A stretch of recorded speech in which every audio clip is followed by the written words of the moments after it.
खाद्य और खाउटी कल्याण और विज्ञान प्रजुक्ति विद्या मंत्री शोक संतप परिवार को भेटी जणाइले संवेदना।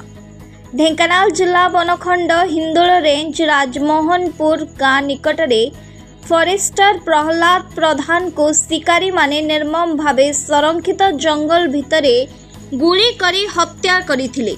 एथिरे प्रहलाद प्रधान मृत्युवरण करिथिले।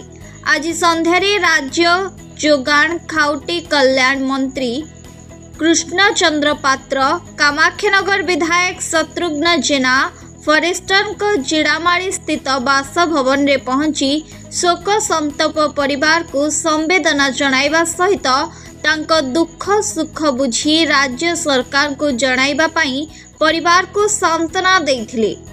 ढेंकानाल स्वतंत्र प्रतिनिधि अक्षय कुमार नंदन का रिपोर्ट, ढेंकानाल न्यूज ओडिशा।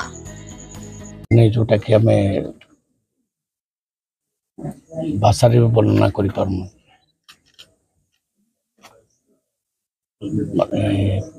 भल कर्तव्यनिष्ठ ऑफिसर जे निज जीवन को बाजी लगे ड्यूटी करथिले, जो माने हत्या करछंती तांको उपरे दृढ़ कार्यानुष्ठान ग्रहण करा क्या भी छड़ा जीवन शुणुची 4 जन अरेस्ट होती, समुदाय 10-12 जन अच्छा समस्त को अरेस्ट करा कथा दूची प्रशासन उपरे प्रेसर पड़ो, कहीं बचे ना, समस्त विरुद्ध में जहाँ जिते दृढ़ कार्यानुष्ठान ग्रहण करा जाई पारे आमे करिबु एवं सरकार तरफ जहाँ सुविधा सुजोग मिलवा कथा मु सुनची माननीय मुख्यमंत्री 30 लाख टंका डिक्लेयर करछंती।